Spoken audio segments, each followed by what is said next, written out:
Hello दोस्तों, मैं doctor Sanju और आज के हमारे इस वीडियो में हम बात करने वाले हैं कि प्रेगनेंसी के दौरान अगर किसी गर्भवती महिला की जो नाल है, जो प्लेसेंटा है, वो अगर बच्चेदानी के मुंह के ऊपर होती है तो इससे प्रेगनेंसी के दौरान महिलाओं को क्या परेशानी हो सकती है। तो देखिए, प्रेगनेंसी के दौरान जो नाल होती है यानी कि जो प्लेसेंटा होती है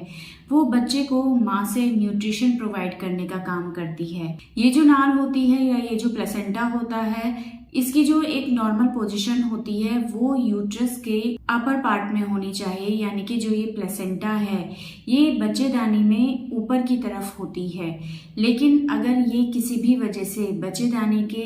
नीचे वाले हिस्से में हो जाए तो इसको हम प्लेसेंटा प्रीविया कहते हैं। और ये जो कंडीशन होती है ये 3 तरह से हो सकती है। सबसे पहला, अगर ये जो प्लेसेंटा है वो बच्चेदानी के मुंह को पूरा कवर किए हुए रहती है तो इसको हम बोलते हैं कंप्लीट प्लेसेंटा प्रीविया। दूसरा, अगर ये आधा अधूरा ही बच्चेदानी के मुंह को कवर करती है, पूरी तरह से उसको कवर नहीं करती है, उसे पूरी तरह से ढकती नहीं है, तो इसको हम बोलते हैं पार्शियल प्लेसेंटा प्रीविया। और अगर ये बच्चेदानी के निचले हिस्से में होती है लेकिन ये बच्चेदानी के मुंह से दूर होती है, उसके किनारे तक होती है, तो इसको हम बोलते हैं मार्जिनल प्लेसेंटा प्रीविया। तो ये 3 टाइप के प्लेसेंटा प्रीविया हो सकती है। अब इसमें से 80% जो मार्जिनल प्लेसेंटा प्रीविया के टाइप होते हैं, यानी कि इस तरह की प्लेसेंटा जो बच्चेदानी के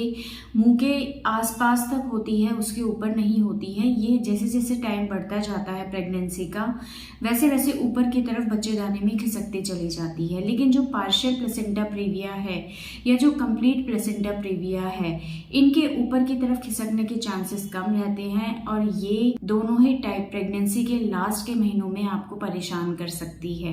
क्योंकि ऐसे में क्या होता है, जब डिलीवरी का टाइम नजदीक आता है और जब बच्चेदानी का मुंह खुलने लगता है, वैसे ये जो प्लेसेंटा है ये बच्चेदानी के मुंह वाले हिस्से से उखड़ने लगती है। और इसके उखड़ने से क्या होता है, बच्चे को जो ब्लड सप्लाई हो रही है एक तो उसके अंदर कमी आने लगती है और दूसरा महिला को बच्चेदानी का पूरा मुंह खुलने से पहले ही ब्लीडिंग स्टार्ट हो जाती है। और कई बार ये ब्लीडिंग इतनी हैवी होने लगती है कि इमरजेंसी में ऑपरेट करना पड़ता है और ऐसे में सिजेरियन ऑपरेशन के थ्रू आपके बच्चे की डिलीवरी कराई जाती है। तो अगर किसी महिला में जो नाल है, प्लेसेंटा है, वो बच्चेदानी के निचले हिस्से पे पाई जाती है और अगर बच्चेदानी के मुंह के ऊपर या उसके आसपास होती है तो इस तरह की जो प्रेगनेंसी होती है उसको हम हाई रिस्क प्रेगनेंसी मान के चलते हैं और ऐसे में प्रेगनेंसी के दौरान बहुत ज़्यादा केयर की ज़रूरत होती है। तो अगर इस तरह की प्रेगनेंसी हो जाती है तो महिला को दिक्कत क्या आ सकती है। तो देखिए, जैसे मैंने अभी बताया कि ऐसे में क्या होता है, कई बार अगर महिलाएं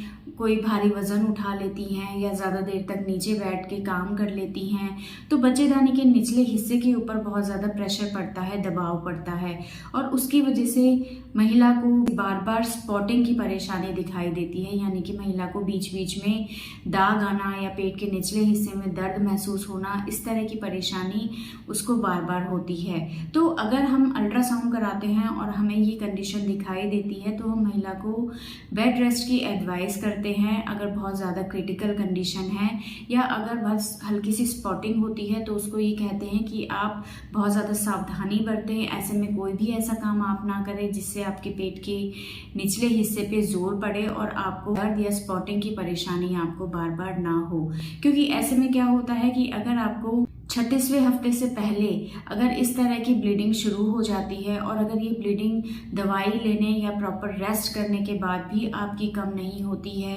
बढ़ती चली जाती है, तो ऐसे में कई बार टाइम से पहले बच्चे की डिलीवरी कराई जाती है, यानी कि प्री टर्म डिलीवरी के चांसेस ऐसे में बढ़ जाते हैं। और अगर 36 वीक्स पूरे हो गए हैं और ऐसे में ये प्रॉब्लम हमें दिखाई देती है तो ऐसे में फिर हम सिजेरियन ऑपरेशन प्लान करते हैं और टाइम से पहले आपके बच्चे की डिलीवरी करा लेते हैं। तो इसमें अगर आपका प्लेसेंटा प्रीविया बिल्कुल किनारे तक है तो फिर भी हम नॉर्मल डिलीवरी का सोच सकते हैं, लेकिन अगर ये बच्चेदानी के मुंह को कवर किए हुए है, बच्चेदानी के मुंह के ऊपर अगर आपकी नाल है तो ऐसे में सिजेरियन के थ्रू बच्चे की डिलीवरी कराई जाती है। तो अगर आपने अल्ट्रासाउंड कराया है और आपके अल्ट्रासाउंड में आया है कि आपकी जो प्लेसेंटा है, नाल है, वो बच्चेदानी के निचले हिस्से में है, तो अगर ये मार्जिनल है यानी कि सिर्फ बच्चेदानी के मुंह के किनारे तक ये आई हुई है, बच्चेदानी के मुंह को इसने कवर नहीं किया है, तो ज्यादातर केसेस में ये ऊपर की तरफ अपने आप खिसक जाती है और इससे आपकी डिलीवरी में किसी तरह की कोई दिक्कत नहीं आती है। लेकिन अगर ये नाल आपके बच्चेदानी के मुंह के ऊपर है और उसने बच्चेदानी के मुंह को पूरा कवर किया हुआ है या आधा कवर किया हुआ है, तो ऐसे में फिर डिलीवरी के लिए ऑपरेशन ही आपको एडवाइस किया जाता है, क्योंकि नॉर्मल डिलीवरी का रिस्क नहीं ले सकते हैं, क्योंकि ऐसे में आपको हैवी ब्लीडिंग होने के चांसेस हैं और अंदर बच्चे की जान को भी खतरा हो सकता है। तो ऐसे में डॉक्टर आपको